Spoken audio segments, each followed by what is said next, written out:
Hello everybody, Andrew Barninger with Personal Wealth Advisory here, bringing you a relatively short video summarizing the One Big Beautiful Bill Act that was just signed into law a couple of weeks ago.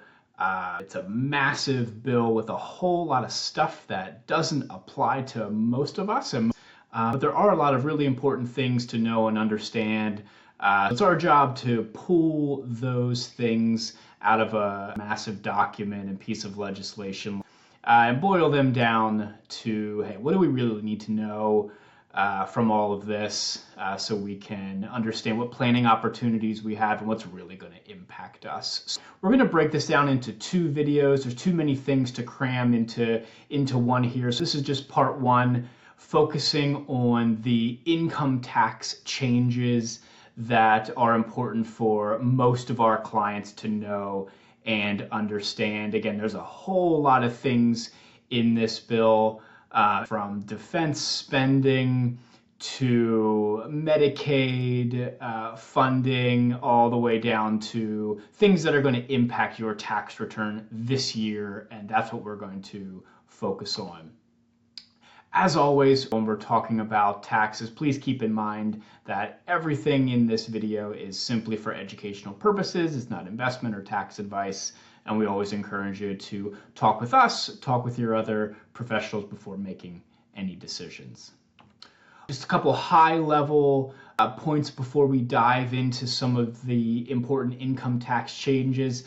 First and foremost, yes, the One Big Beautiful Bill Act is the actual name of this piece of legislation. I know a lot of folks thought there was a nickname that was given to this, but no, that is the actual legal name of this piece of legislation.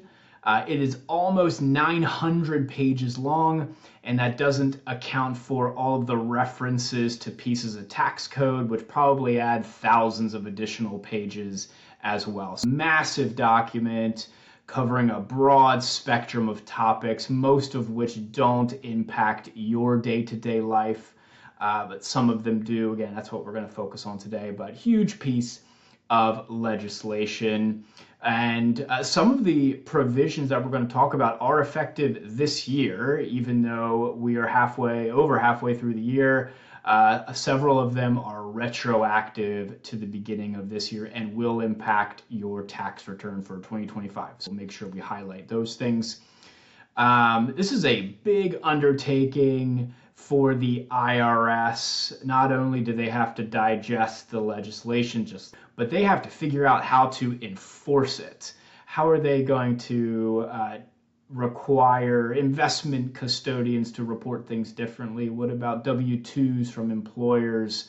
They have a monumental task ahead of them to try to figure out how are they going to collect the information needed to enforce all of these new rules and requirements. Not only is the IRS down about 25% of their workforce, but they have to figure all this stuff out and try to figure a lot of it out for this tax year. Massive project for them, and there will likely be, as with any piece of legislation this big, things that are happening at the last minute. Certainly some changes from the law as we see it today. Still a lot to come on that front.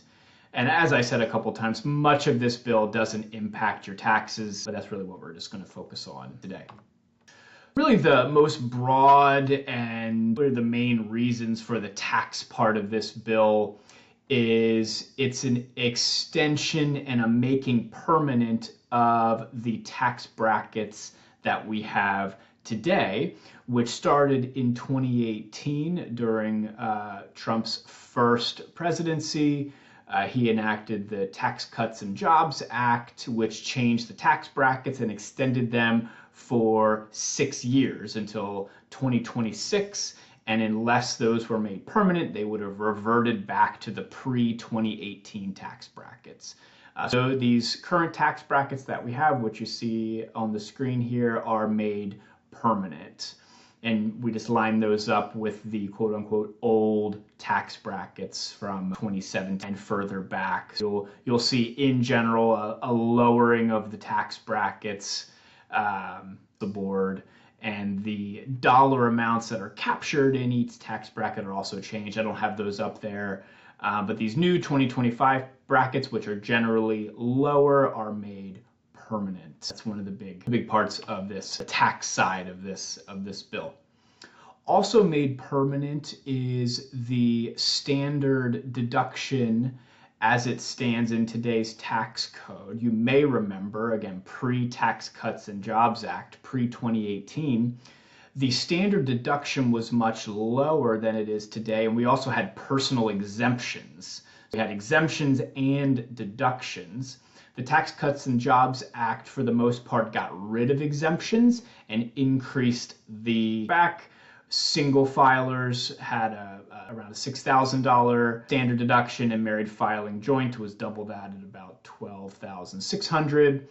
Today in 2025, and these are adjusted upwards. Not only were these made permanent, the higher deductions, but they were also adjusted upwards a little bit. You see your current standard deductions as they will hit your tax return this year. Single, married filing joint, much higher than pre-2018, and then those of you who are over age 65 get an additional amount of standard deductions. These are made incrementally higher for 2025 and made permanent. And again, this is something that's going to impact your tax return this year. This is a 2025 tax law change. I just mentioned personal exemptions going away under the Tax Cuts and Jobs Act, and it looks like we're bringing some of them back.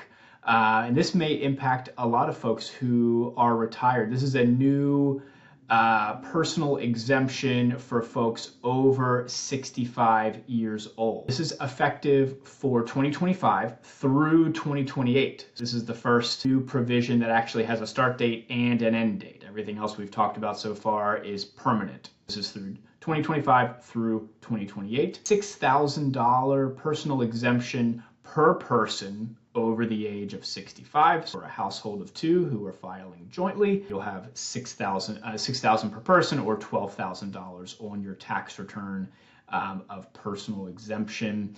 And if you remember, personal exemptions are on top of your standard deduction or itemized deduction, whichever one you do.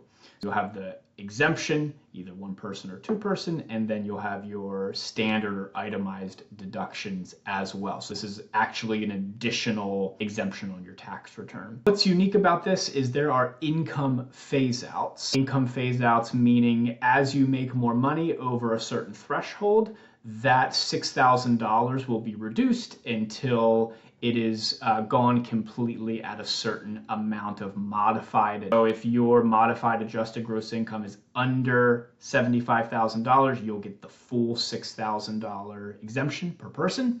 Once you hit $150,000 of modified adjusted gross income, you won't be able to report any of that $6,000 exemption, and the same pattern applies to those married filing jointly.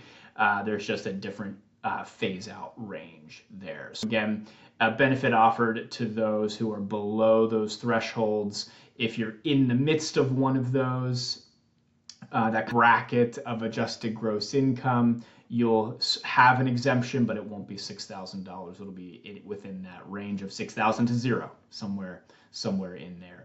An important planning topic for those who are retired. What this means is, as we increase our modified adjusted gross income, we might lose some of our exemption. It's a cost of having more income. So we're thinking about things like Roth conversions or other strategies that are going to increase your modified adjusted gross income, even if it's strategically part of a strategic plan. Anything that's going to increase our modified adjusted gross income, we have to think, what's that going to do to our qualification for this exemption? It's just an additional thought process that we will have to go through and your tax preparers to help you make wise strategic tax decisions. Next, number 4 here, the higher lifetime gift and estate tax exemption was increased and made permanent. Again, going back to the pre-Tax Cuts and Jobs Act lifetime exemption. And first, we'll start with just a reminder of what the lifetime exemption is. What this means is on a per person basis, your estate, when you pass away, can reach a certain amount of money before it's subject to federal estate tax. And it's the amount that you can gift over your lifetime as well without being hit with that federal gift and estate tax. Back in 2018, this amount was $5,450,000 per person. So that has increased since that time. For 2026, again, this is not a 2025 provision, this is in 2026.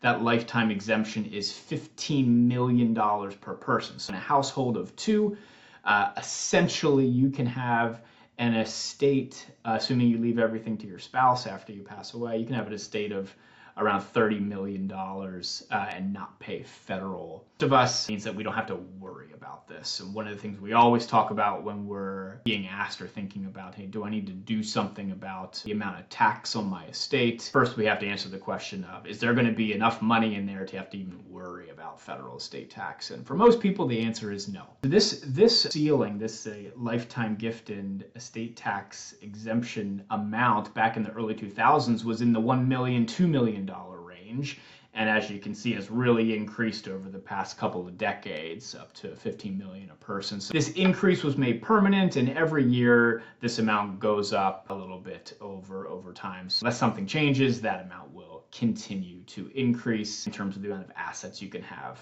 and be under that exemption limit. We're going to switch the theme a little bit and talk about something that has not changed, and that is your Social Security benefits being taxable. As of the legislation that was signed into law, there is no provision for your Social Security benefits to be tax-free. There was a lot of misconceptions and misstatements and promises that weren't able to be kept for who knows why. But there's a lot of folks who are under the impression that something should be changing with the taxability of their Social Security benefits, and that simply isn't the case right now with how the bill is written. So there are no changes to the rules around the taxation of your Social Security benefits. As of today, and this is no change, the rules pre the legislation being signed, somewhere between 0 and 85% of your Social Security benefits are taxable. Where you fall on that spectrum depends on how much income you have each year. As your income goes up, you get closer to that 85%. And Social Security is historically and will continue to be taxed at your income tax bracket rate. No changes to the taxation of your Social Security benefit, even though that was one of the communicated selling points and benefits of this legislation. This year and going forward, you should expect your Social Security benefits to continue to be reported on your tax return as income tax. That brings us to the end of this video, part 1. We have about 5 more important tax changes that we'll be putting into our next video here. Again, just making these a little bit shorter and more digestible. If you have any questions about how any of these tax changes impact you, or how any other provisions of the bill that you feel are interesting or may impact your tax or financial picture, please reach out to us. We're happy to talk about it, and stay tuned for part 2. Until then, take care.